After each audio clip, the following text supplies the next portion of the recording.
Wonderful to connect with you, and thank you so much for taking the time and joining me on the Inductive Economy today. Thank you so much for having me. Yeah. So, Sid, your career spans various industries from, in HR, from GE to Zomato to Times Internet.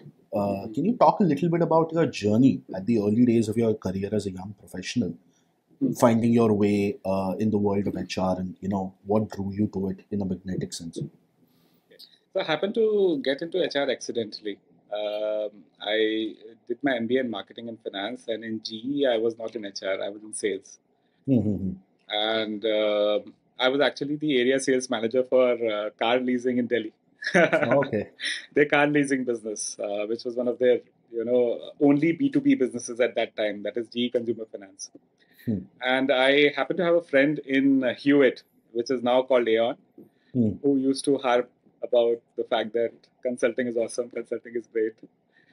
And so I just sort of went for an interview, and I met a couple of people there who were really impressive. The people who interviewed me, and I thought, why not give it a shot? And they were willing to give people a shot who did not have a typical HR background, right? Which is something very interesting about firms like Hewitt and Aon and other firms as well, that they're not necessarily looking for people who've done their MBAs in HR. Right? They're also looking for industry expertise, and I happen to have some understanding of financial services at the time, and that was a very, very big vertical for them. So that's how I came into Hewitt. I consulted. I began my career in HR as a compensation consultant, which is solid grounding because I think what I've seen in HR is a typical divide where there are people who do comp and then there are people who don't do comp, right? And I think that's one of the reasons why we don't get well-rounded HR professionals, because they sort of tend to specialize very fast. Like in the first 2-3 years, they decide that I want to do only this. But thankfully for me, that did not happen. So I did like compensation consulting for a couple of years in Hewitt, and then within Hewitt also I started doing other HR solution areas. For example, I started doing leadership, I started doing performance management, organization design, and then my career was mostly into consulting firms. So from Hewitt, I went to Hay Group, which is now called Conferry, and I'm back in Conferry again. And then I went to Tars Watson, which is another consulting firm. And I worked in the Middle East. I worked in APAC. I worked in India. So that's another great thing about consulting firms, that eventually, if you last long enough, then you'll end up working in multiple geographies. And then I forayed into line HR, and I think the line HR perspective is sort of important, slightly overrated, but important. So you need to know the other side. It's important to understand the other side as a consultant, because actually for me, I think I'll always be a consultant. So whether I'm in line or in a consulting firm, my outlook is always that of a consultant. So in line also, the roles that I did were typically a COE role. So I headed performance compensation and benefits for Zomato for a couple of months, about 10 months or so. Then I moved to Times Internet. I headed performance rewards, HR analytics for them for about 3.5, 4 years. And the typical COE roles are consultant roles, essentially. You're advising, more or less, not really to a large extent, apart from a few key processes, for example, the appraisal process or so on, you don't really execute per se. That is the HRBP work, right? So, and then I headed HR for a startup for a couple of months, about 6-7 months, and then I came back to consulting, and I've been in Conferry ever since. So that's been my career graph. Yeah, happy to answer any questions on that. Yeah. So it's really interesting that you went from sales to HR, and what were those? So I want to split this question into two parts. First part is, what were the initial days of the transition like from sales to HR, and what was the second set of challenges that you faced in terms of, as you said, you moved into different verticals, right? In terms of leadership, HR analytics, compensation. I mean, you started off with compensation, but you moved into other aspects of HR consulting, right? So what are the learning curves over there for you in the first initial entry phase, and when you decided to specialize and said that yes, this is my land and I will now till it? See, in the beginning, when you're really young, I think if somebody really gets apprehensive about learning something new, that's like the point where you fail completely. So for me, it was like from moving from consumer finance to a Hewitt. I never gave it a thought. And I think the good thing was nobody who hired me gave it a thought, or nobody who hired me was like being overcautious or advising me too much about it. That's a big change for you, and that's very good, because then you feel that there's something that you should be feeling nervous about or anxious about. So that never happened to me. And I think the trick lies in actually looking at things from a business lens. I think that is one of the biggest things I see lacking in most HR professionals. And we always complain about HR not having a seat on the table. And the reason why HR does not have a seat on the table is there is a vicious cycle. First, the CEO believes that HR should just execute, and I'll tell HR what to do. And the other bit is that HR also believes that. They believe I should not have a seat on the table. Like they really don't have it in them. I have seen extremely few, I can count on my fingertips, HR heads who have a genuine seat on the table. And the reason for that is they don't really look at things from a business lens, right? And if you don't really look at things from a business lens, you'll always be a support function, right? And that's where the transitions become easy. If you look at solutioning from a business lens, then the solution that you arrive at, learning that solution becomes easier because you're trying to apply that solution, right? If you get too awed by all the IP that is around you and all the talk around potential and all the multiple slang typical words that are used in HR, right? Then you'll not be able to do it. But the only thing that you have to think of is how does it logically make sense, right? You know what I'm saying, right? Commonsensically, everything, if you remove all the jingo, right, you remove all the words that we use generally to describe things that make them sound very complicated. Commonsensically, if you apply them, they're very simple to understand. So the learning curve especially in a consulting firm, the learning curve becomes easier because you are actually trying to solve real world problems where you have very limited time to solve them. The client is always on your head, right? So you either learn or you become a very ordinary consultant, right? So for me, I think none of the transitions are very difficult. You're put in a situation which is what Calvin says, right? In Calvin and Hobbes, there is a strip which says that how does creativity happen? And he says last minute panic, and I think that's very true, right? Last minute panic is what consultant's life is always, right? So you put in a situation where you have very limited amount of time and you have to crack something, right? You don't have the comfort of saying that you can do it when you feel like doing it, and you don't have annual KPIs where you have to wait for 12 months before you are assessed. Every project you're being assessed on, and so learning is not an option essentially. That's the great thing about consulting. That's what I love about consulting. You go to a new industry and you need to learn that industry in and out, because the moment you go into a meeting with the CEO or the CHRO or any of these folk, these are people who have spent 30 years in that industry, 20 years in that industry, right? And you wouldn't have had exposure to that industry probably, or you would have like done one or two projects with a client, right? So how fast you can learn, right? There is a simple proportionality to how credible you are in front of the client. So I think the answer to your question is that learning is not really an option here. You sort of have to learn. And the other bit that is important, why you have to learn a spectrum and not specialize, in my opinion, is, and this is something that a lot of people would argue against, because people will feel that specialization is important. I feel specialization is important, but the problem with specialists is that they have a man with a hammer syndrome. Like they'll solve a problem only with the hammer of that thing that they know. So if somebody tells you that, my sales force is not performing, and you are a comp and pen guy, you'll start looking at the incentive plans. If you're a leadership guy, you start looking at their engagement data, you start looking at their assessment data, right? But the problem may not lie in one specific area. The problem would be like lying in multiple areas and needs to be combined together. So the only way to solve problems holistically is to know the entire solution set, right? You can't be like knowing one part of a solution set. And that's where you can actually relate to business. You can actually not be an enabling function, but be actually an active contributor in business success. Because you are able to solve the problem by looking at various lenses, or all of them may be HR lenses, but various HR lenses instead of only one or two HR lenses. Right.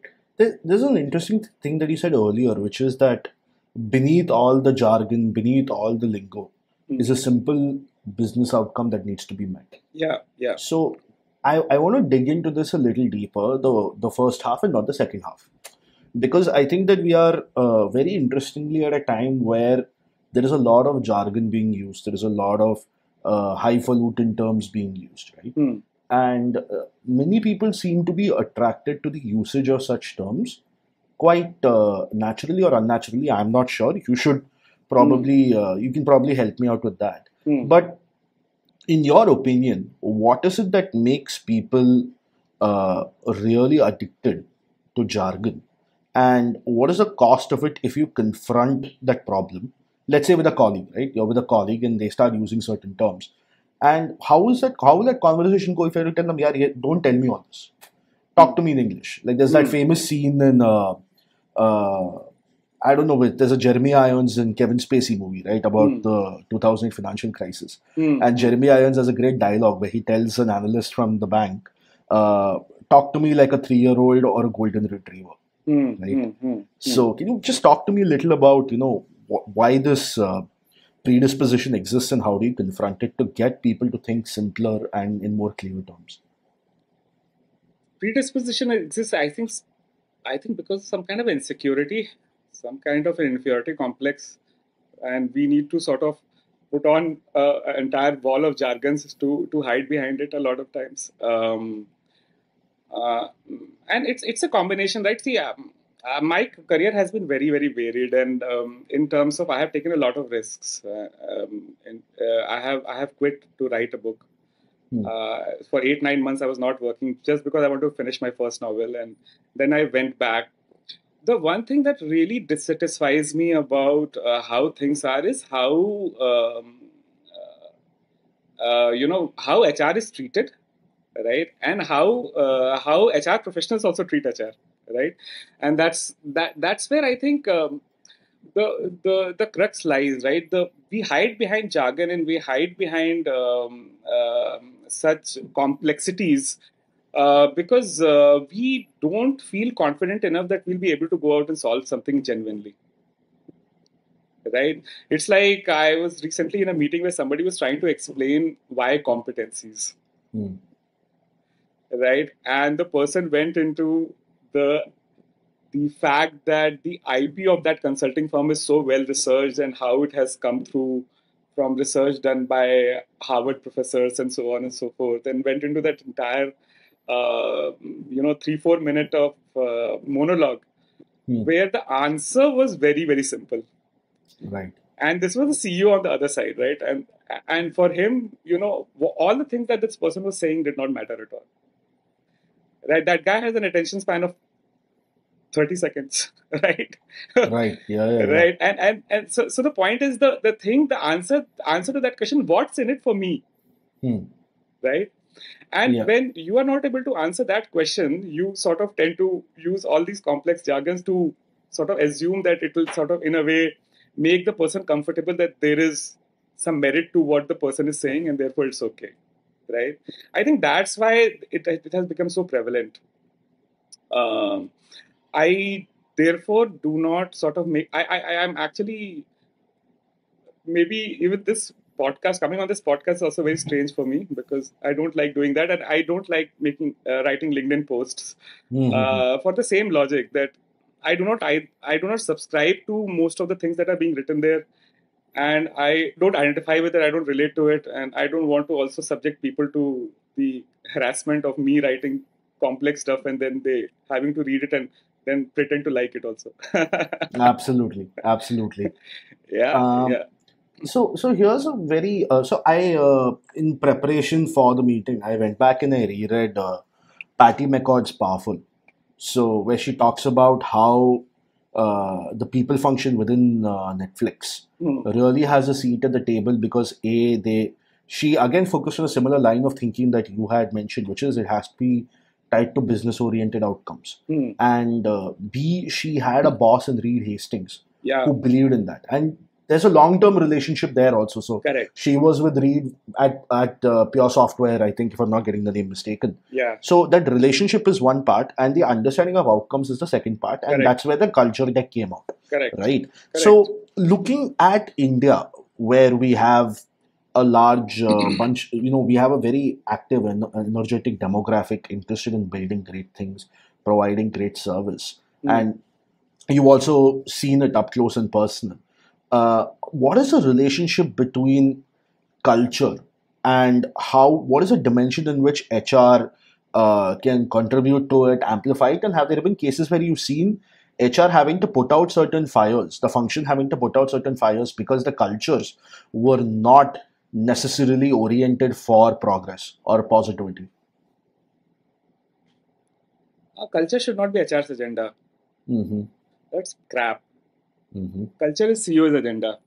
Mm-hmm. Culture is the agenda of every business head. I'm not... the whole thing of attributing HR as the custodian of culture is absolute crap. Because what is culture? Culture is, Vignesh, the conversation you have with your boss and your colleagues when you come to work and throughout the day. That is the experience you take with you in the evening. And do you feel energized to go back the next day? I don't know how to define culture in a more complex word, like in terms, how do you feel about an organization?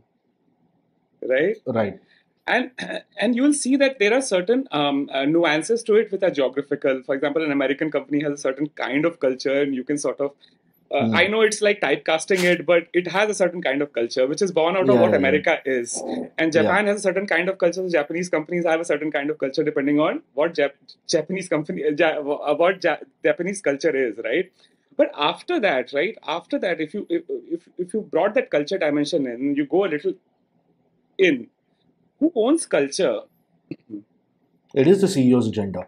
Yeah, it's the leadership agenda. It's the CEO's agenda. Just attributing it to HR कि आप culture देख लो is like do you think that is like a uniquely Indian problem? I don't know. I'm not sure, but I know. And the other bit about culture is like the thing that culture is about what you do on celebrations. कि आपने Diwali party क्या की और आपने evening में. And the other bit which has come from America into India is this work hard party harder wala concept where you are like the whole culture of a place is defined by the leaders as how hard we partied. Yeah. What is that, man? Like you just took out a couple of people for drinks, right? Yeah. And they sort of collapsed on the floor. So great culture. Right? Oh, man. Right? So I don't know. I mean, I have never seen it as an HR agenda. I don't see it as an HR agenda. If somebody comes and tells me, I'm willing to have a debate on that. If you put culture on the KRAs of scorecard of the CHRO, then put it on the scorecard of everybody, right? Because the news, you talk to anybody about company's culture, what do they talk about? Do they and just ask the right questions about culture. Diwali party में क्या हुआ ना मत पूछो मतलब don't ask कि रंगोली किसने बनाई है and what happened. Please let's ask them how do you feel about the place. Are you given the autonomy to do your own work? Do you feel oppressed? Do you feel happy? Do you feel like adding value? Do you feel like speaking out? Right? And whose responsibility is it? The people that they're interacting with every day, right? Not the HR business partner, not the HR head. So that is my point of view on culture. I think culture is sort of, and why I feel so vehemently and strongly about it, because I have been in places where people have this, memorized 5-6 lines about culture. And you find it in startups all the time. Like there is this startup founder, 27, 28-year-old, like this is like absolute typical. He'll come in, he'll have some Bain guy or BCG guy who would have told him some 3-4 lines on culture. उसको रट लिया उसने, ठीक है. उसके नीचे तो कुछ नहीं आता है. He doesn't know how to manage people. He doesn't know how to handle people. He has no knowledge about, when you bring in professionals, what to do with them, how to treat them. So the only thing he'll tell the HR head that he's hires, ये culture देख ले रहा है यार. I want like kick-ass culture. Kick-ass culture, yes. Yeah. I want to grow via my culture. Yeah. So right, so it's really tiresome. I have been in conversations where I've been very close to just blowing up. Like listening to the guys, listening to these folks is terrible. So, but I think some of the more mature organizations have understood it well. Do you think sometimes that, I'm sorry for interrupting you. Sure, do you think that so having a outside in perspective, right? The question I want to ask you is, have you seen, what does it take for a young CEO that you said, a 27, 28-year-old CEO, to make that transition correctly, given the fact that they are bound to make errors because they are people? Yeah. See, from a managerial perspective, what I have seen, like, I can't tell them how to run business because in most cases, what I have seen is people know how to run the business, or they are provided augmentation on that part from the private equity firm or the VC that has invested in them, right? Absolutely. Because they can't allow them to fail, which is the vicious circle of private equity investing, and then you go into, कि अच्छा मैंने invest कर दिया, now this company has to grow, so the next guy can come in and then invest in, all that. So the moment a big private equity firm has invested in you, your company will grow, right? That's the probability event, which I think 0.95 की probability है उसकी. Just take out data. Let's see if Sequoia has invested in a firm. How many such firms have failed before the second round? Correct. Right. So anyway, so the point is that Sequoia or any such firm will make sure that you are augmented in terms of anything which is lacking in terms of business capability. Right. So let's say if you are a great tech guy, they'll make sure that you get some help from from a running the business perspective and ops perspective by either getting you professional help, hiring a professional on your behalf, or being actively involved in that aspect so that you're not. So they understand that. But I think all of these firms don't understand the fact that being a CEO is much, much more. And one of the things about being a CEO is to look at handling the N-1, right? How do you manage the N-1? How do you manage the inherent conflict in various functions who are trying to get to the same agenda, but their mini functional agendas might be very different or in conflict with each other? Right? How do you grow talent? How do you genuinely grow talent? Right? How do you mentor people? How do you let people do what they have to do? Give them the autonomy, and without feeling threatened by them, without feeling insecure about what you lack. Right? I think nobody spends time in really coaching the new CEOs. Right, really helping them get through that gap. And the thing with that may be causing it is because the people who are in these PE/VC firms have never headed large organizations or never headed organizations like that, right? Okay. So they don't see it like that. They just see it as a business. उनको लगता है कि this is a $1 million business. We can grow it to a $500 million business. Back of the envelope calculations makes all sense. Let's just go ahead and do it, right? Does that annoy you? Like I'll ask you openly because you brought up a personal pet peeve of mine. Okay, there are multiple episodes on ContraMinds where I have raised these questions to a lot of CEOs, academics, leaders, that in India there is this problem where there is a like a large quantity of people who have never held operating experience, who end up becoming VC. So Reid Hoffman has this famous story where post-college he wanted to go work at a VC firm. And they wrote back to him saying, we only hire people with operating experience. So he got operating experience and came back. And the second story that also, I'm just sharing this because it means so much to me.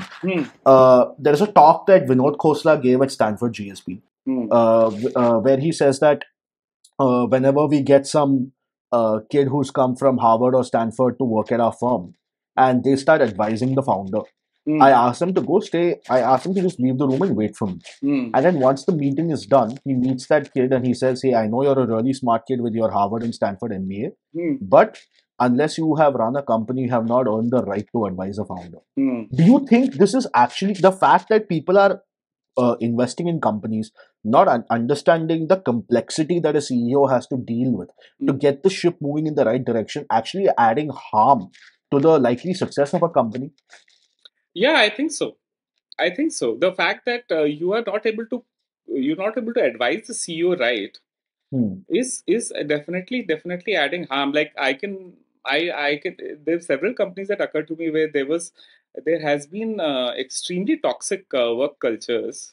Simply because I think the CEO is extremely intelligent, extremely smart, but the CEO was never made self-aware, was never told that Do you think this. sometimes that it's also because of a lack of empathy from the VC side, that they have not been in those shoes, so they can neither advise correctly nor they can really understand the challenges? Do you think that can also be a problem? No, I also that may be a possibility, but I also believe they subscribe to it. I believe they agree to the fact that it's okay to be extremely toxic also. Because see, just having operational experience is not enough. What kind of operational experience did you have? That's also true. Right? Yeah. Like let's say you worked in a startup XYZ, or you built a company from 1 to X, and building a company from 1 to 100 doesn't mean that you ran the company really well. There can be a significant number of permutations or combinations why that company succeeded. Correct. Right place at the right time, with the right amount of money. It's like I was discussing a few days back that you look at a company which has been given like $200 million, right? And the number of pivots that the company goes through, and look at the guy who started his own business. Okay, जिसके पास जो है 20,000 रुपए थे, yeah, 20,000 bucks. Yeah, oh, how are you comparing? Like, it's like I made a mistake. यार ये तो ठीक से नहीं हो रहा है. अच्छा ठीक है, let's put another $15 million in this. Right, and the Sequoia guy and PE firms are telling you, ha, ठीक है, it's okay, because I'm waiting for the B round, right? So it's okay. So what I'm trying to get at, a lot of time that experience also may not help you, because you may have an experience where you are like, with the words that I really hate, which is like 1% done, hustle, growth hacking, where the founder is under tremendous pressure by the VCs to actually grow at a particular rate. The rate is unreasonable. Okay, it's impossible to grow at that. Bijus is a classic example, and Bijus, actually there are lots of Bijus. Okay, Bijus has become prominent basically in the news. So you are supposed to grow in 2 years or 1 year at a particular rate, which somebody has calculated in the back of the envelope.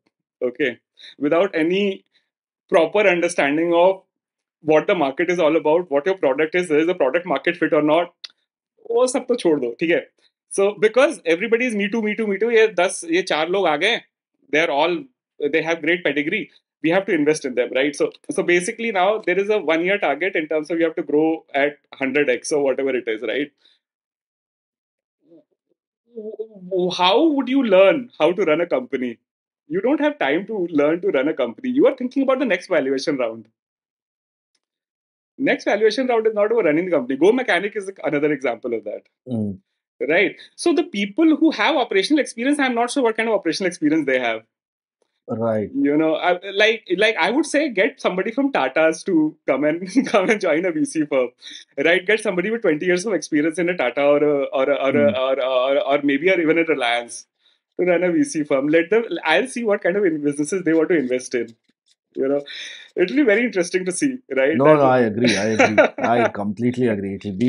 It'll be hilarious to say the least. Like, it'll be like a lot of fun to watch. Yeah, a lot of fun to watch. Correct. Lot of fun to watch. Sid, I'll come to your books. So you're also a published author, right. And I found out. I found you through Unmind, your incredible graphic novel uh, on the insights of Ramana Maharishi. So We'll get to the other books, but I want to start with this because I think it's a very interesting moment for those ideas. Because we are talking about startups, because we are talking about high pressure environments, we're talking about unreasonable expectations, we're talking about self doubt, we're talking about anxiety, we're talking about deteriorating mental health. With the insights that you have gained while working on the book, how do you think? What are some interesting ideas from the life and work of Ramana Maharishi? Would you say two or three things that would help at least calm a frustrated entrepreneur down? And then I'll add one caveat here that to the audience that it takes practice. It just because you have the insight, it does not mean that everything will change. You have to practice it so it becomes uh, second nature or first nature. Yeah. Uh, it's very tough to derive something or distill something out of it, and to give something Instagram worthy bite to an entrepreneur to calm him Yeah, down. yeah, I'll tell you exactly. why. Because philosophy has turned into spirituality, and philosophy has turned into Instagram posts. So and WhatsApp updates, where you have these 3-4 lines which sound very wise to you. I mean, now I'm not talking about you, but sound very wise No, to us, no, and I'll be honest, it includes me also. Okay. and I'll then read some quote, I'll be like, wow, but I'll be honest, I tend to fall into that pattern. But now what I do is if I find something that is interesting, I'll go pull up the source material, see what's two paragraphs above and two paragraphs below. yeah. So I understand what that guy is talking about. Because I've been fooled too often by these single sentence prophets. Yeah, Yeah. yeah. So that's the point. See, it's like my greatest learning from becoming a seeker from a spiritual sense, and that's the way to put it, has been that it's a very long and difficult journey. It's an extremely long and difficult journey. People who feel कि वो सदगुरु का एक video देख के वो enlightenment हो गया उनको, that's crap. You should drink Loki ka juice in the morning and feel happy. You know what I'm saying is, um, because and the reason is that you are fed a particular kind of you there is a particular feed that you're given since childhood. Hmm. So how old are you, Vignesh? I Like, am 29. correct. So 29 years, Vignesh has been given a particular conditioning. Okay, so Vignesh was born in a particular family. So therefore, that sort of decides about 70-80% of your life, in my opinion. Right. I mean, I believe in 100% destiny. And the difference between Vignesh and the security guard outside is the fact that Vignesh was born in a particular place and that guy was born in another place, right? Absolutely. That's the difference. And that's where it starts, right? And then you sort of were raised in a particular way. Hmm. So conditioning starts. You had a particular set of teachers. You had no choice on any of it, right? Yeah, yeah, yeah.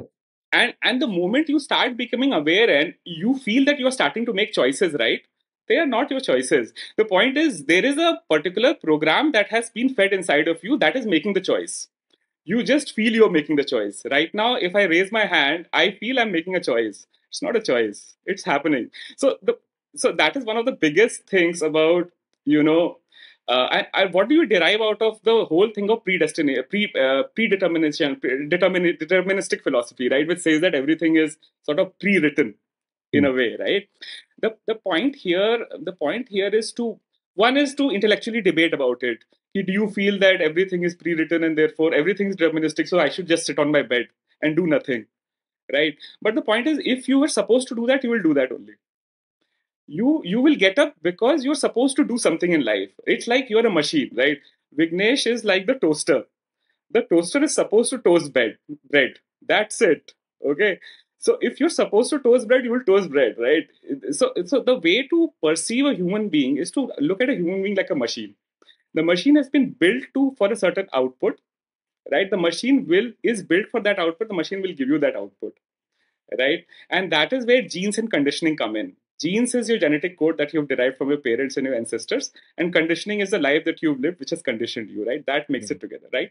So what Okay, let's forget about the intellectual debate that can happen, because the whole thing about will and the feeling of individuality and I am doing this and I have done this, which is all the startup culture is about, that entrepreneurs have to feel that individuality in order to, because of course entrepreneurial journey is extremely lonely, right? And therefore that feeling of self-worth is very, very important. The feeling of self-worth is very, very important. So I'm not contesting that, but I'm just trying to derive what can be learned from uh, whatever Advait philosophy is. What Advait philosophy is that there is oneness. Everything is one, everything is the same, everything is pure consciousness, right? So the stone outside, the security guard which is downstairs right now, and me and you, everything is one, right? And everything is God, right? And this is the very, very succinct summary of it. And if you go into Buddhism, you go into Christianity, you go into any religion, you go to the most basic teachings before they started teaching you rituals and all that crap. This is what they taught. You read anything, they'll say this the same thing, right? It's oneness. Advait is there is no duality. Advait means non-dual, right? So Ramana Maharishi was one of those people who, uh, as a kid, as a 14-year-old kid, he realized this. He got a sudden awakening, right? And he left home, and eventually his disciples set up an ashram around him, and he never left that place. He never left that place. Never went anywhere. Um, and the teachings are about how do you destroy this individuality, this feeling of individuality. So, what is this feeling of individuality? The feeling is I and the world. So, the world exists because there is a separation from the world, which I am feeling, because I am Siddharth, and the rest of it is the world. And therefore, what happens? There is my wife, my son, my friends. So everything is I, right? And the whole circle is the concentric circle around this individual, which is built, right? And this is what is duality. Duality is the I and the world, you know. And Advait says there is no I and there is no world. It's all one, right? So having gone into the to a little bit of this, how what do you learn from it in terms of how do you live life, right? And whether entrepreneurs want to learn anything from it is up to them. But one of the things that is the biggest thing here is, when you want to see an enlightened person, right? The only way to identify that person, in my opinion, is humility.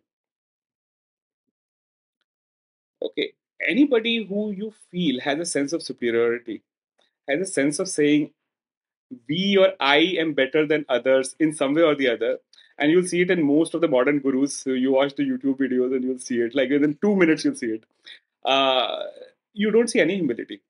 And where does humility come from? Humility comes from the realization that everything is one, everything is the same. Right? The security guard outside is inferior to you from a social strata perspective only because of his genes and conditioning. None of those things were in his control. Where you are, where I'm sitting right now, behind me are very nice kept speakers, right? Is because of my genes and conditioning. So why do I have to feel that I am superior to him? I am better than him.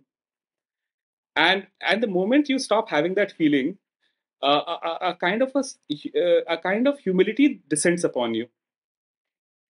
And the moment that humility descends upon you, the natural outcome is compassion. The natural outcome is to do good for others because you don't see the divide the way you used to see it. Like if you have food on the table and there's somebody sitting in front of you, you would offer that food to them, right? So that's the immediate compassion you feel for somebody who's sitting right in front of you. The same thing that is applied when you sit in a train, right, or in a plane, right, and you open your food. Like, it used to happen in trains. Now it doesn't happen, but you got food packed.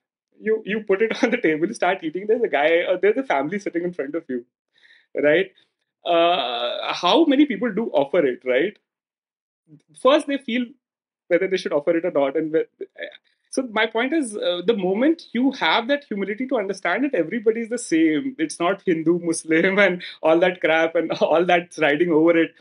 There is this feeling that your well-being is derived from the well-being of others. Your happiness is derived from the happiness of others because there is no division. And I know it's very hard to explain hard to understand for a lot of people, although it's nice to say it. But that, I think, this bit about humility and compassion is something that is like really missing. It's like I have seen like my way of appreciating a leader, is how kind, how compassionate, and how humble the leader is. I don't care about how smart the guy is, because smartness you can get dime a dozen. It's very easy to get it. Like India mein to matlab, it's so hard not to be smart. By the time you get to the top, it's extremely hard. But it's extremely easy to be an asshole. How does that work, man? Correct. 100%. 100%. So I don't No, know. The thing that I take away from it is is how to be nice, how to be kind, how to be generous, yeah, how to be compassionate. I think that's what I would tell entrepreneurs to develop. yeah, no, it's really interesting because you said this right. So I remember, so before I left my previous company, uh, I wrote an email to our president, Hmm. the company president in India, managing director, and I was like, first job, early career professional. And the one thing that stood out to me, and I wrote that to him in an email, is that I really appreciated how you knew everybody's name, Hmm. shook their hand, and looked them in the eye when you asked them, "How are you?" Correct. That I felt was like something I hadn't seen very often in other people. Because you're just talking about, kaisa, like, how are you? Like, Hmm. there is a tinge of insincerity and a lack of care in it. How do you make a person feel is genuine? You know. Yeah. And that warmth, you cannot simulate it. Yeah, yeah, you And can. that sensation, you cannot simulate. Correct. And I think that comes only if you deeply care. Correct. And I want to go back to that point on humility for just a bit. Hmm. I've always had trouble defining it. Hmm. Okay, because people people give bad examples to define humility. Yeah. Very bad examples. Like I was, but there was one moment where it was a light bulb moment for me. Hmm. There was a David Brooks talk, and he had said that and he defined humility as accurate self-awareness, Hmm. which I thought was a very interesting choice of words. Hmm. Humility is actual self-awareness. Yeah. Yeah. And it means that if for example, I will take all the bad examples people give. That, for example, the most common of which is, there is a project, you sat up and you did 80% of the work, 20% was done by others, and when it turns out well, you say that it's a team effort. Hmm. That's not being humble. No. That is not being humble. You should say that, hey, this is what we've done. This is what it is, and on to the next one. Yeah. That's it. Yeah. And I think, why is it that there are so many bad examples of humility Hmm. out there? You have any thoughts on that? I think it's more convenient to give those examples. It suits A particular narrative, yeah, it suits a a particular particular narrative. image. Yeah, which is what most people want to subscribe to because that's who they are. Do you think people are comforted by these? Like somewhere, like I'll just unpack that a little bit more. So you know that is not the truth. Hmm. Yet somewhere you have the misperception or the misconceived notion that if I frame this in this particular way, it will be better for the larger good. That's the narrative that the leader builds for the organization, for the people around him. That's a different thing. Mm-hmm. But I believe that people are delusional enough to even not know that it is not the truth. Hmm. Okay. I feel a lot of times we attribute a lot of we sort of blame people for being screwed up. Hmm. But you have to just I know I'm talking a little bit of cliche, but you have to just go into their lives to understand how they became what they are. Right. It's like, I don't know whether you have realized this, or you're 29, you might not have, but you know, you have a particular phase in your life where you hate your parents. Like I had Mm-hmm. that phase, like I disliked my parents, right? And I had like huge problems with, you know, a lot of things that the way my parents looked at a lot of things, right? And now I'm 44, and I see it. I see the point. I may not agree to it, okay, but I see where they were coming from, and what experiences led them to that particular perspective, you know. And that's where I think happens to a lot of leaders also. It's like a lot of leaders I see, they believe in that shit. They Mm. actually believe in it, you know. And that is not being cunning or conniving. That's actually like in this. It's like they believe it's a self-fulfilling prophecy. Yeah, Because I believed it, it'll be manifested eventually. yeah, they believe in it, and that's Yeah, how yeah, they yeah. have lived their entire life. Now you tell them Yeah. that this is not true, they will not accept it. Yeah, It's because it's also a single point evidence argument, right? Yeah. Which is, if I am the locus of everything, Hmm. okay, and everything that is happening around me turned out good because of the way I am, Hmm. then why should I believe everything in the face of this limited set of experiences? Yeah. That what you are saying is true and what I have done so far Correct. so wrong is incorrect. Correct. There is no reason, right? So Huh. self awareness, I think also happens a lot of times in a life well lived. And when I say a Hmm. life well lived, a life that has had struggles and setbacks and bad experiences, where you know you sit and you think about it, and you have the time to sort of feel, okay, is this all there is to it, or is there something else? And then you try to find, or you seek something else, right? And a lot of these folks haven't had the time to have, either they have been not been conditioned to actually do that at all. So that self awareness is not there. They feel that being nice to the waiter is humility, Yeah. Yeah. you know. Not doing that in a restaurant Yeah, and not calling doing that in a somebody restaurant or is humility. And yeah, correct, but so that's the surface level of definition of humility. So, but yeah, yeah, you're right about self-awareness. Self-awareness is what leads to humility. Self-awareness actually yeah. leads to what I was saying earlier: the understanding that you have achieved whatever you have achieved not because of you.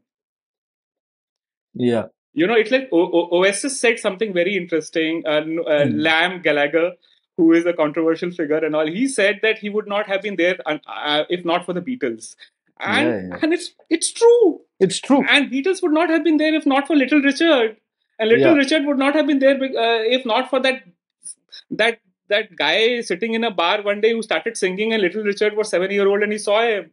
You know, so let's not attribute all the great things in life because of what I did. Yeah, like Yeah. grow up. You know, so self awareness is about understanding the fact that you are a culmination of a lot of incidents that have happened because you needed to be made, you know. And that's what builds humility. So self awareness is understanding who you are, and who you are is what I'm talking about, you know. So it's like what built you. Yeah. Yeah. So I'll ask this question. Did you visit Tiruvannamalai by any No, chance? I never visited Tirunelveli. Like, actually, if you read Ramana Maharishi's teaching, he will say there's no need. Yeah, yeah, yeah. No, I'm asking for a different for Yeah, yeah, no, that's true. yeah, yeah. He's basically like that prof who says that यार तुम्हें school आने की जरूरत ही नहीं. Ha ठीक ha है. ha ha ha. You can figure everything out on your own provided you're honest enough, committed enough, and you understand yourself well enough. Yeah, Okay. yeah, yeah, yeah. That is like Correct. it's like open source. Yeah, Okay. yeah. You can sit and you can develop anywhere. Yeah, yeah. Okay. That's why he didn't But write books, na. no, He no, no. didn't write It's any actually books. even more incredible because you actually raised that because it was not like most gurus since we are Hmm. trashing them and I'm also having a lot of fun doing it. Like most of them are actually I call them profit centers. Hmm. Okay, not FIT, Yeah. PROPHET, Correct. profit centers because they direct their attention towards the organization and the administration of this business conglomerate or business empire that they have built. Hmm. And it's not just a It's not just a Hindu thing. You can see any religion, it works the same way. Correct. Okay. The interesting thing I think is that this man, or this wise, enlightened man, was so detached that other people had to come and set it up around him. And because other people were doing it out of love, affection, devotion, etc., he said, "Fine, I will be here."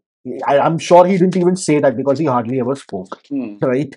And I'll come back to that. That's an interesting line. I'll come back to that. But I just asked because there are so many references to him and his work in the West, whether it's Arthur Osborne or Paul Brunton, and actually, Paul Brunton were his biographers in a way. They wrote about his teachings and his life. But I think Somerset Maugham is an example. My favorite. I was coming to that, which is Razor's Edge. That absolute classic. I think Somerset Maugham is one of my favorite writers in English. Okay. And I wanted to ask you, where did you come across Ramana Maharishi's ideas for the first time? See, I started sort of generally this example of the profit center is very interesting. It is the simile that I would like to use, or the mental image I have to use, is that you're in a supermarket, hypermarket, and you're extremely hungry. You've not eaten for 7-8 hours. What will you go for? The cheapest, fastest, easiest to consume. Junk. Absolutely. Correct. So that's exactly what happens. See, what happens is when you start seeking, you genuinely start seeking when you've had a major setback in your life or there's some problem in your life. Otherwise, it does not happen. Right? Unless your destiny is like that. Like you are like Ramana Maharishi की कोई जरूरत नहीं थी, हो गया. मतलब वो उस टाइप का आदमी नहीं हूं मैं. मतलब मेरे साथ था कि प्रॉब्लम थी मेरी लाइफ में, and I had to find an answer which would help me cope with it. Yeah. Correct. You had to read your way out of it. Yeah, I had to read my way out. Oh, whatever I want to do, read your way, do puja, walk, gym, meditation karo, jo tumhe karna hai karo, but you had to get your way out of it, right? Now, the first thing you consume is junk. Yeah. Okay. The first thing you consume is junk. Okay. So I started consuming junk. Correct. So let's not talk about what junk I consume, but junk. Fair. Correct. Yeah. Then you realize junk is not solving the problem for me. Junk is offering immediate solutions, but junk is not solving the problem for me. Correct. So you progress. Then you feel practice. So I started meditating. Okay. I started praying. I used to actually spend time doing puja, which was great. Awesome. Like I feel that, there is no one way to get somewhere. लोग कहते हैं वो पूजा वो मंदिर जाता है, is an idiot. No, यार. It's another way of getting there. It's all also okay. There is no problem. Idol worship is bullshit. No, it's not bullshit. It's absolutely awesome. Do idol worship. Do whatever you feel like doing here, as long as you're seeking, right? So the point is, then you start seeking. So I started meditating and all of that. And progressively, I started reading some of the ancient Hindu texts. And then I started reading Zen Buddhism. I started started getting an understanding of your who kya raha hai, what is happening, right? And you tend to sort of, it slowly dawns upon you. It doesn't happen in a way because it's very hard to imbibe. And why it is hard to imbibe is because 29 years se jo tumhari conditioning hai na, it is against whatever that teaching is. It's absolutely contradictory to it. Yeah. It's like philosophical white blood cells. Like it's just there to defend any alien invasion or any infection against any other idea of what you are, who you can be, etc. Right? Correct. जो आपको बचपन से बताया जाता है कि बेटा ये कर लो, बेटा after you do this you will be all set in life and all of that. And Advaita teachings and all of these teachings come in and they say, which world all are you that is all that is crap, right? So eventually I was in that very ripe state where I needed a guru. See, what happens in spiritual seeking is you need one genuine guru. And the guru's presence is not necessary. The guru's physical presence is not necessary. Correct. But you need one. Okay. And it's a process which is a predefined process that you will find one eventually if you are serious about seeking. Yeah. right? There's that Zen quote, right, which is a student willing to travel the world in search of a teacher, one appears next door. Yes, yes, yes, yes, yes. Absolutely, it's absolutely true. Yeah, So, 100% true. so you land. So I landed at this book called Hmm. Who Am I? Yeah. I read the book and I was smashed. Like Hmm. I remember I wrote an email to two of my best friends and I said, and that email subject was, "This is it." Hmm. I did not understand the book properly. I'm not saying I can't claim to have understood the book at the time. And now, even now, Yeah. if you say understanding, yes. Have I imbibed that book completely? No. Right? Yeah. It's like a great work of art, right? It's on Yeah. repeat viewings you begin to Yeah. understand Yeah. details, Correct. nuances. Correct. Huh. Correct. It's like Andaz Apna Apna. Let's say put it Exactly. like you Huh. watch Andaz Apna Apna again and again. You see new jokes coming up, New right? jokes. Yeah. So and you find even the most innocent jokes funny. So Yeah. that is what it was. So I that's how I discovered him, right? And then I started read and actually one of the things with him is that one of the greatest things he said was that the greatest teaching is silence, Yeah. right? And the bit is this is the most difficult thing to understand. It's the most difficult thing to understand. Yeah, silence is actually understood in very different ways. So what he would do is he would sit in his in the room that he used to sit in and not say a word. People will Yeah. come sit around him, will not say a word. For two Yeah. hours, he'll just keep sitting there. Yeah. It freaked out a lot of his. I think it freaked out Somerset Maugham also the first time Yeah, he yeah. went So there. Somerset He Maugham lost. got ill.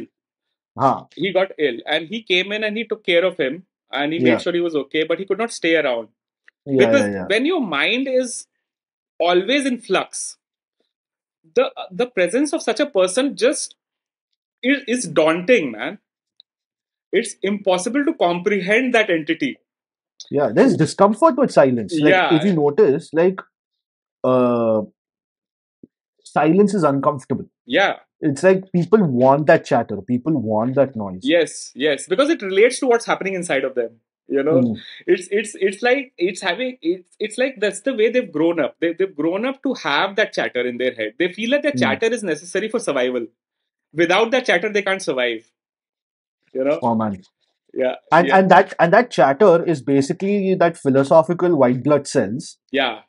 reinforcing the same messages again and again because WBCs have no other agenda, only to protect and only to strengthen fortifications of your own identity in a Correct, certain correct, sense. correct, correct, correct. Same stories, same. You're revisiting the same past instances. You're Correct. replaying whatever didn't work out. You're replaying your greatest moments. You're in your head with your own And film the future, and and then and going the into future, and the your anxiety about the fantasies, future.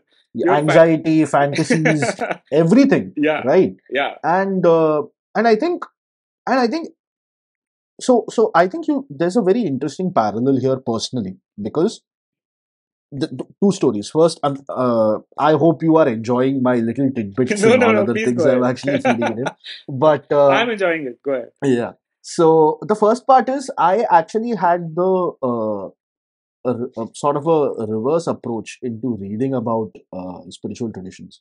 So I was in college and I was a big, you're in your early 20s and the Isaacson book on Steve Jobs comes out. Hmm. And you're like enamored and you're like 90 hours a week and loving it or 80 hours a week loving it. Main banayega bada company, Hmm. all those sort of things, right? Hmm. Hmm. And then the thing that stood out to me were what are the books that influenced him. Hmm. Now I haven't gotten to reading autobiography of a yogi Hmm. yet, Hmm. but I did read Zen Mind Beginner's Mind, Hmm. Hmm. and it's in my list of top 5 books I think everybody should read. Hmm. Simply because there are certain the structure of the book is incredible, Hmm. first and foremost. Hmm. Second of all, it's almost like a Swiss Army knife of a book. Hmm. It doesn't matter what the domain is. Hmm. If you replace whatever you are seeking Hmm. with meditation, Hmm. the book will still make sense. Hmm. Like I read it once, I Hmm. could not believe how good it was. Hmm. Again, like you, on repeat readings, it became even more wondrous. Hmm. But when I began replacing meditation with, say, design Hmm. or products Hmm. or company building, the Hmm. book still made sense. Yeah. And my favorite saying from that book, my favorite quote from that book is, to control a cow, give it a large enough field to graze. Mm. And I thought it was an amazing way to phrase things. That's number one. Number two is your reversion of going to the primary source, where you went back, like the junk thing that you spoke of. It hit to me in parallel because I used to read a lot of newspapers. Now I exclusively don't read newspapers. Like if anybody comes and tells me that, this is happening, that is happening, I ask, what is your primary source? Seedha. And I go and if I read anything in a newspaper, even by mistake, or if it comes on my WhatsApp or anything, I go look what the study is. I look who's performed it. I go look that up directly in the paper itself because it eliminates the lie that is actually in between. Yeah. Look at the primary source for yourself and come to your conclusions. Correct. And I am surprised that we are willing to do it. I'm very surprised that, many people are willing to do it for other things except their own internal development. Why is that? Because they're not sure what they'll find. And the other bit is, I think, they don't know that there is a need to find. Oh, okay. So they are complicit in their own no, they're sense not. of Complicit means attributing some act which is willed, which I don't want to do because I don't believe in it. Okay, but it's about saying that if let's say you were sold a particular life, and you completely believe in that life that you've been sold, why would you like to look other way, in any other direction? Like, I'll give you an example. Like, if let's say and I've seen this happening in a lot of people. So music, right? So you were told by your college seniors, Led Zepp है भैया, Led Zepp है. Led Zepp सुनो, scene खत्म है तुम्हारा. उसके बाद Pink Floyd, Division Bell सुन लो, बस हो गया. तुम्हें कुछ सुनने की जरूरत नहीं है, right? Yeah. You meet the same guy now. He's still listening to Led Zepp only. He's not listening to anything else. He's at Led Zepp. What do you call it? Pink Floyd, and that too not Pink Floyd early. He's at Pink Floyd, Division Bell, and still listening to that. And he's listening to 2-3 other bands, and that's it, right? Because he's been conditioned to believe this is music.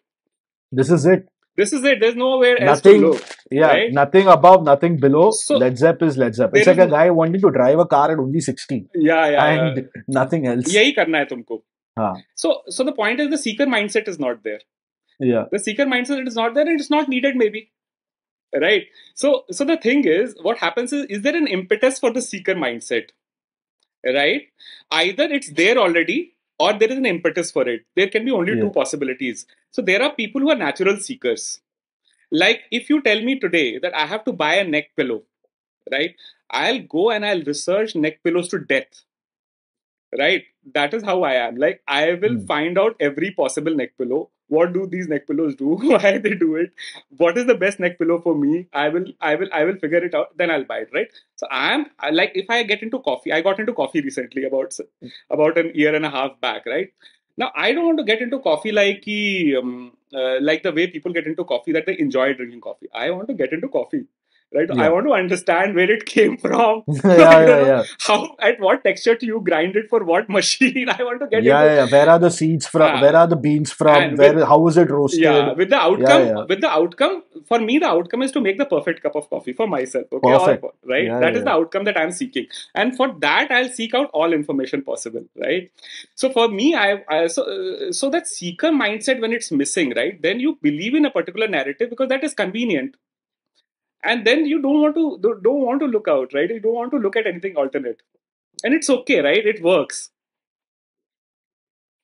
It's almost like I want to say that if you are, it's like becoming a seeker is like getting into some kind of a fight club, is how I would say it. Yeah. Right. The first rule of seeker club is everything you've been told is a lie. Yeah. The second rule of seeker club is everything you've been told is a lie. Yeah. And then, it's almost like you have to first be willing, because the first step itself is correct. The first step itself is so hard. Yeah. Because 30 years of conditioning, 20 years of conditioning, 40 years of conditioning. Correct. You come to the realization that everything is a farce. Yeah. And then to blow that building up and rebuild it from scratch.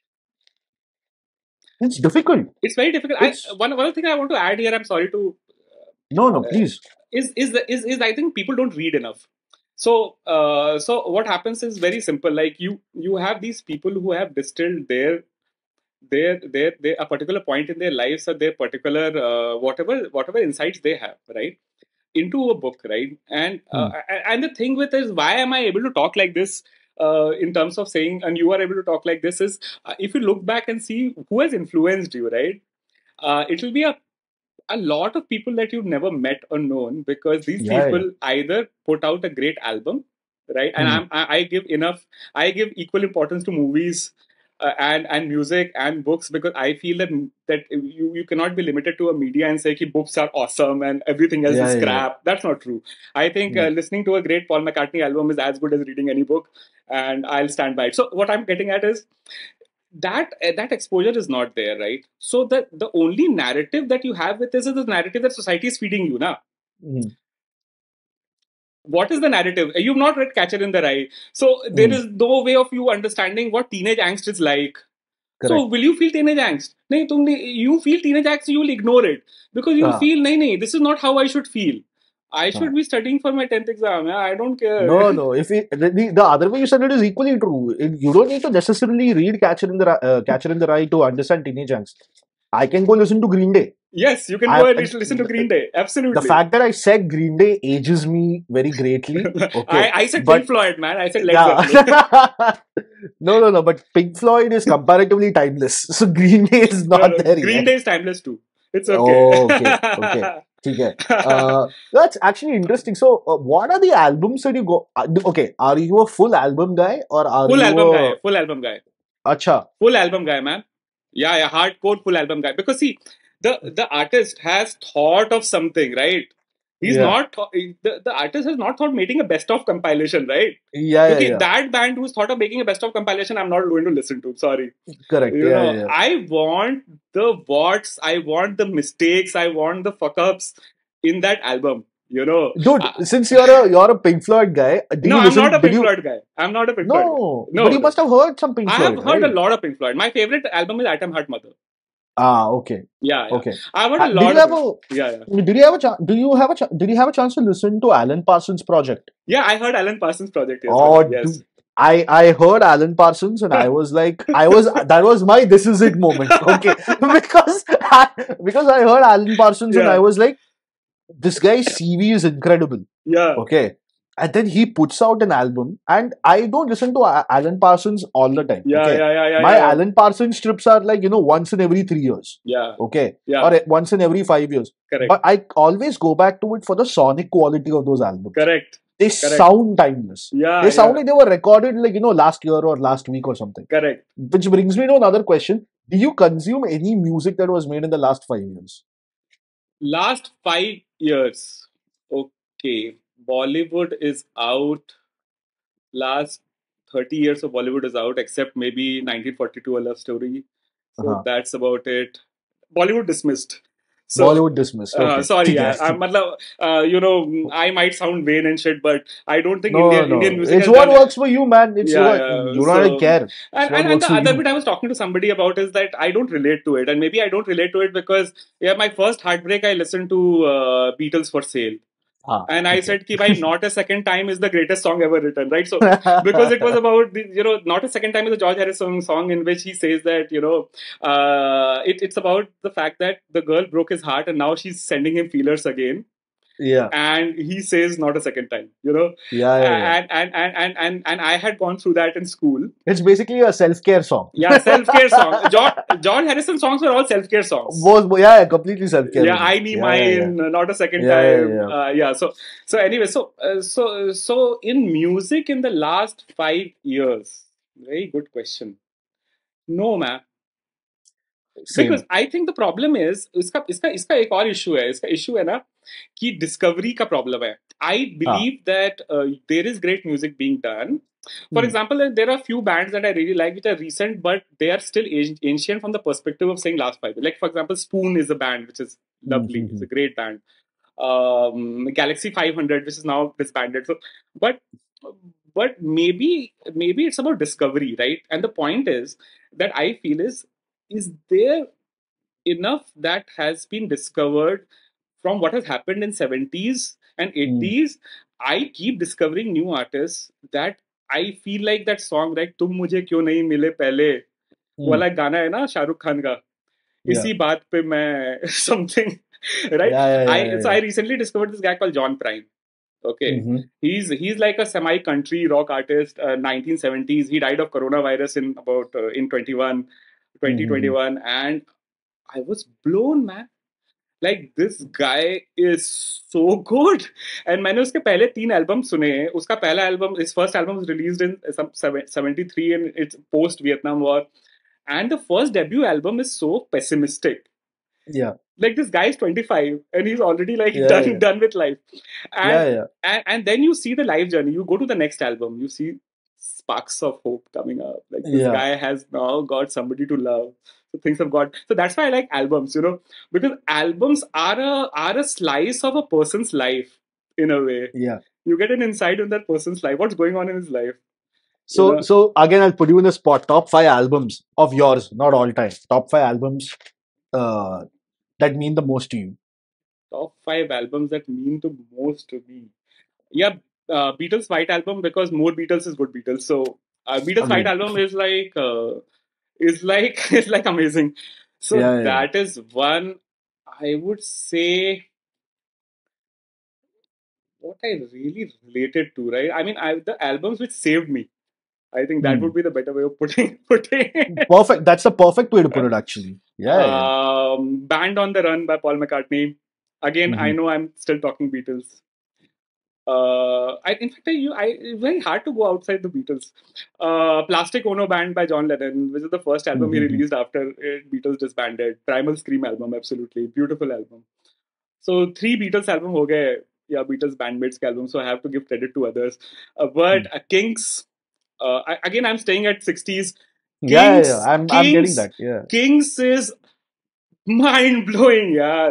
Like Ray Davies is out of the world. I have never seen a better writer in my life. So Museville Hillybillies by Kings, 81 album. There is a line, you take all your smart fucking writers, smart modern writers, give me William Shakespeare in that in that first song, I'm a 20th century man, which is a beautiful song. The whole album is awesome. So Museville Hillybillies will be 4. I think I'll have to give you a longer list, which I won't do in this podcast. I'll bore everybody, the shit out of everyone. But I think Kings. And I have to give one recent album, like fairly, like relatively recent album. I'll have to think of one. It's very difficult to think of one. Getting out of 60s, 70s, काफी difficult है. But there is this band that I discovered recently, and I thought they're not well known. And I want as many people to know about them as I can possibly circulate. So if anybody's... The Authors. Auteurs. Okay, and their album called New Wave. Okay. It's a 93 album. So that 93 ke beyond शायद मैं गया ही नहीं. I agree. But New Wave is stunning album. It's a must hear. Yeah. So those are my So before we go into the rapid fire, I'll share a few which have made the most impact on me. Yeah. And in no order. I hope I even have a list. I remember being a list, but I don't know the order. So one of the albums I absolutely love is John Mayer, Where the Light Is. Yeah. That's his Live in Los Angeles album, which I think is an amazing album. Number 2 is there's this Australian guitarist called Pliny. And he has an album, I'm missing the name right now. So there's a song in it called, I think it's called Impulse Voices. Yeah, it's called Impulse Voices. Incredible album. Then Arctic Monkeys, they have an album called AM, which I think is probably the best, like such a fun album to listen to. Yeah. Then there is a rapper called Nas, and then he had his first album in I think 94 or I don't remember 94 92. It's called Illmatic. I think I must have heard it like so many times because it's that good. And that ties back to the notion of structured storytelling. Yeah. Because it's exactly like that. I think I got 4. Yeah. And I think number 5 is very difficult. I will leave it. You are an old man. You name a classic. I name a classic. Yeah. Name a classic. I will say. I don't know if I'm pronouncing it correctly, but okay, fine. I really like. It's a tie. Okay, between Steely Dan Yeah. Steely and Dan, awesome, man. Steely Dan is great. Steely Dan and mu- so mu- I think or musicianship. Gaudi As a by musicianship, top level, yeah, yeah. top You top you tier. play Steely Dan on on a speaker, right? That's the only way to Yeah, yeah, test a yeah, speaker. yeah. It's a tie between I think I hope I'm getting the name right, Aja or something, Yeah, yeah, yeah, yeah. Aya or something. I don't know what it's pronounced. I don't know how it's Yeah, pronounced for some I sad remember. reason. I know what you're referring to. Yeah. Yeah, and Gaudi by the Alan Parsons Project. Okay. Cool. So yeah, so those are my top five. Awesome. So we'll go into the rapid fire. We are running short of Yeah, I time, know. I know. I know. so Let's do that. thoda heavy duty rahega, but you need to help me out. Yeah, Okay. yeah, yeah. Sure, sure, sure. Number one, what's one piece of advice you'd give your younger self? Read more. Yeah. Awesome. Yeah. Which ties to number two, what books have changed the way you think and engage with the world? The first book that really blew me apart was Fountainhead, and I know that it's like cliched thing to say, but when you read Fountainhead when you're in class 11th, it blows you. And Yeah. no matter how lightly we take Ayn Rand, it's okay. I mean, I can also say that Ayn Rand was like an idealist, and she had like a particular perspective in life and all of that. But yes, Fountainhead. Because I have to speak the truth, right? I can't Yeah. pretend to be right liking somebody just because the heck of it, right? Yeah. I think Cash 22, Joseph Heller, stunning book. The point is just get through the first 100 pages. Yeah. Nobody does that. Nobody does that, and therefore they never get into it. Any PG Woodhouse Jeeves and Wooster book, absolute course in writing. It's like I don't think anybody writes as fluently as beautifully as Woodhouse. It's the same story being told again and again and again, and you don't get it. You keep reading it. You keep going for more. Woodhouse is God. So Yeah. that is Woodhouse. I recently, I think, started reading a lot of Japanese poetry.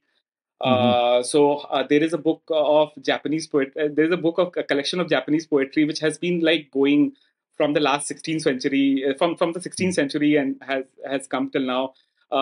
They actually Japanese respected the fact that poetry doesn't need to be very complex. Poetry doesn't Correct. need to say something very deep or pithy. Poetry just needs to express what it is. Like poetry should be like a song, right? Correct. It's like Paul McCartney saying, "Why don't we do it on the road?" And that's about it. So it's like so that collection of poems was very, very impressive. Amongst the classics, I thought Great Expectations by Charles Dickens is awesome as a book. Nobody did a very good adaptation of it, but it's an awesome book.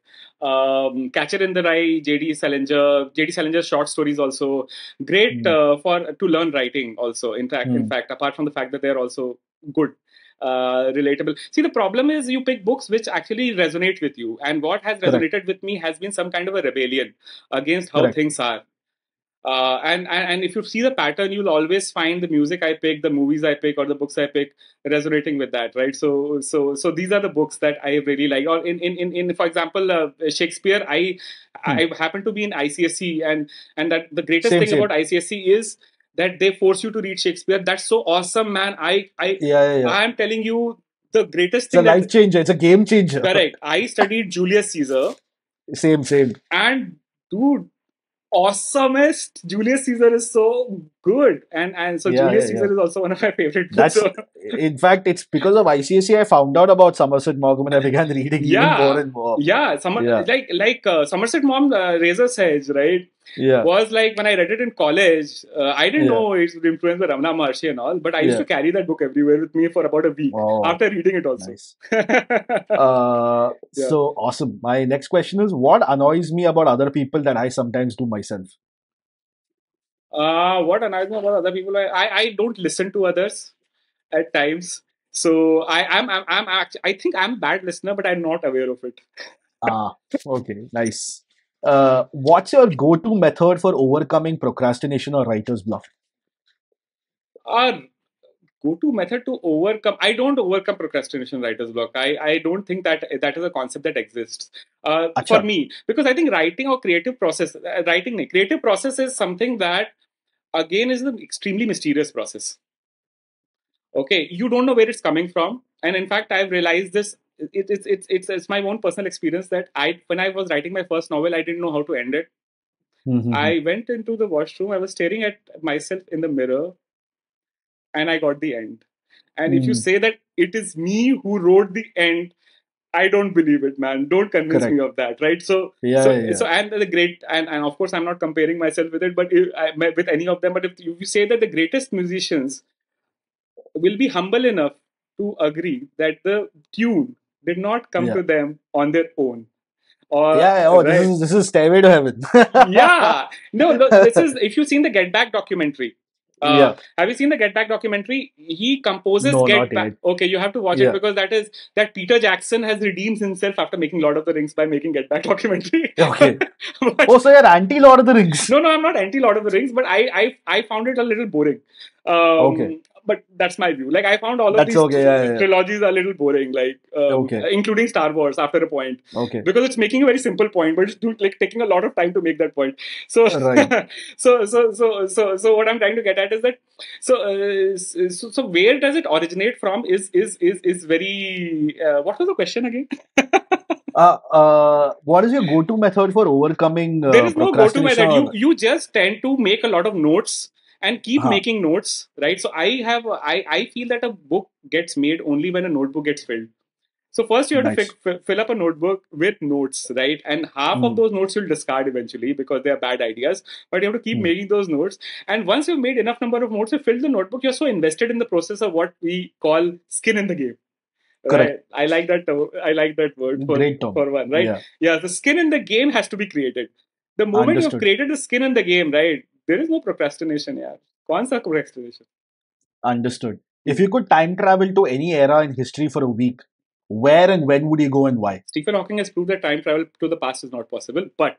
No, this is not a technical question. That's the great point about, like, the thing is, I think in modern society we are so consumed by Elon Musk that we have stopped asking the most basic questions about life in terms of who we are and why we are here, and stopped asking them seriously. So that's why quoting science has become so hip. But what I'm trying to your question is, which point in time would I like to go back to? The point in time where there was as much respect attributed to philosophy, as much respect attributed to arts as it is to science and business in our time currently. Understood. I will also be very honest in my admission that this is a very stupid question, because when we think of the inductive economy, it's about going into the future. It's not about looking at the past and coming back. So I will have to rework this question. So thank you very much for making me realize that by saying that it's not possible, and it's also not even in the ethos of what you're trying to achieve. So if you could, my next question is, if you had to condense your life philosophy into one sentence, what would it be?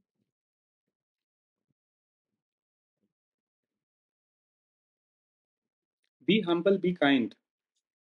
Perfect. Yeah. What's a recent discovery or a piece of information that has blown your mind? Recent discovery or piece of information that has blown my mind. Oh, yeah. That's a very good question. I think John Prine. Yes. In music, superb. John Prine has blew out my mind. Like, it was like you know, there are, when you watch a movie, when I watch a movie, because I'm a writer, right? I watch a movie and I say, most of the time, the thing is, when I watch a movie, I say, yeah, ये तो मैं भी लिख सकता था, you know, कोई fight नहीं है. But when something surprises you to the extent that you feel this is too good to be true, right? That's when your mind gets blown, right? Like, and the same way it goes for music or for books, right? In a way. So I think, for example, there is a guy called Mizuki, Seijun Mizuki. He's a graphic artist, and he was in now he's no more. And they have Japan has renamed a station after him, and there is a so he's hugely respected. And he's written this book book on Japanese soldiers' lives during the Second World War, and how miserable they were. And it's a graphic book. Yeah. That Wow. was I have to check that out. I'll tell you the name of the book, but that book was like absolutely mind blowing, and that was the book that caused me to get unmind. I wanted to write unmind in the graphic medium because I realized the beauty of the graphic medium. There is a scene in that book which has this thing that the Americans abandon a camp, and the Japanese soldiers come in, and the first thing that they're looking for they're looking for is chocolates, because they know that they'll never get a chocolate in their life, and Americans have them. Wow. Definitely. Shigeru Mizuki. I will definitely check it out. Yeah. What's the most valuable piece of advice you ever received, and who gave it to you? Valuable piece of advice I ever received. I think again that advice was around the fact that I think I had some kind of a superiority complex at a particular point in my life, where I used to believe that I because I don't believe in any of this bullshit, I'm better than everybody else, which is where you start from when you're young most of the time. You have, whether you want to admit it or not, everybody has this feeling that मुझे पता है इन लोगों को नहीं पता है, Understood. right? And I think somebody told me not so many words to grow the fuck up. And I think, and somebody, and there is this movie, Ryan Gosling's movie, when Ryan Gosling plays somebody who is a little mentally challenged. If that is a word in vogue, I don't think that word is in vogue right now, but I'll use that word because I don't know any better. And he asked his older brother, that when do you think you become an adult? Right? It's Lars and the Real Girl. The movie is called Lars and the Real Girl. Okay. And the older brother says, when you start thinking about others. Nice. That is the line he says, right? And I think that line was the line when I watched that movie. At that point, I was like all about I, me, mine, right? Yeah. And then I realized that I'm not an adult. So, which ties into my next question. What are 3 films you recommend our listeners to watch that's had a massive impact on you? Yeah, मैं तो just to be snobbish, I will talk about like neo-modern European cinema. And खुल के बात कीजिए, मैं भी बड़ा fan हूँ. हाँ, लेकिन for example, if I had to talk about one movie from that time, which I thought was really impressive, was I, Vitlioni by Fellini. I love Fellini. Yeah. Super movie. I love Fellini. Knights of Calabria. Calabria, and but I like that one more because I related to it more than Knights of. Yeah. So that is one movie that was amazingly good. I don't like Nolan at all, so that goes out. I don't have the patience to watch him, and I don't have the patience to appreciate him. So in the current set of writers and the current set of movie makers, Sriram Raghavan, Andhadhun, mind blown. I was mind blown. कि India में कोई इतना अच्छा लिख सकता है.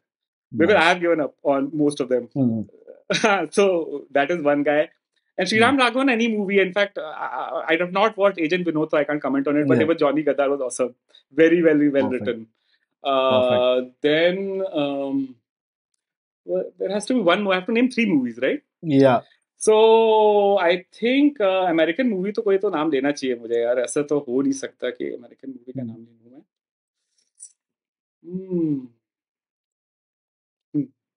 No, I'm not able to name one. So let it be. But Okay. I'll talk about one movie called Pickpocket by Robert Bresson. Oh, that is so good. Yeah, so Pickpocket by Robert Bresson.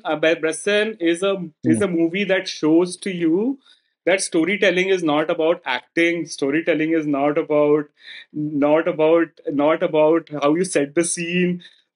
Storytelling is absolutely organic. You can pick people from the street and make them act, and it'll still be Yeah, the yeah, yeah. most compelling story ever told. I think Bresson was the guy who actually broke everything. Yeah, yeah, yeah. Every formula that you could believe in, Bresson broke that formula. Yeah, So Pickpocket is absolutely. amazing. I rewatched it recently. Awesome movie. Nice. Yeah. So, Sid, thank you so much. And before we close, my one last question to you is uh, you had a flavor of our conversation. If there is somebody that you recommend who should come on the show, who do you think? Not your thoughts. They're all dead. That's a really good argument. I think Tyler Cowen did an episode where he had an interview with ChatGPT posing as Jonathan Swift, which I thought was really fascinating. Yeah. But just to give cadence to your idea, that's why. Yeah. Yeah, most of them are dead. Yeah. I Yeah. mean, but of course there would be somebody who would be awesome, but I'm not sure whether you will be able to, because I'm not going to come on this podcast Mm. ever again, because Yeah. the senior level podcast that you're talking about the Mm. ContraMinds podcast, I'll never get to it. Mm. And I'll be very proud never to get to it. So what I'm trying to sorry, I had to take that pot shot. I don't know. I told that to you in confidence, and I've been absolutely destroyed. So that is okay. Yeah, but see, you want to be friends with me, you have to get destroyed at times. No, So no, that's this is my way of coping. Yeah. Then the way I'll get back is I'll once I'm done with my work for the day, I'll come back and I'll watch a Brian De Palma movie and yeah, all crazy slasher flicks, and I'll just calm down completely. correct. That's a very good way to cope up. Yeah, like that's how I got into Japanese movies. Oh man, there's a crazy meme. I don't know if you watched it. There's one teacher who told his English his student that your Japanese is really good for an American, but I suggest you stop watching Yakuza movies from the 60s because he started to talk like that. Yeah, Yakuza movies Yeah, from the 60s are so awesome, man. The black and yeah, white yeah, Yakuza man. movies from the 60s. Baller There is movies. an actor who has this the cheeks which are I don't Uh, remember the name of that guy, and all the movies they made. There's a Suzuki, Seijun Suzuki. There's a mhm, director. mhm. All the movies he made in the 60s, 70s. Oh, awesome. And the best thing Yeah. about them is that, like Russians, right? Mm. Japanese have a very realistic perspective about life. They know life Perfect. sucks. You know, I was reading Russian fairy tales recently. Russian fairy tales Mhm, don't end with a great message, great ending.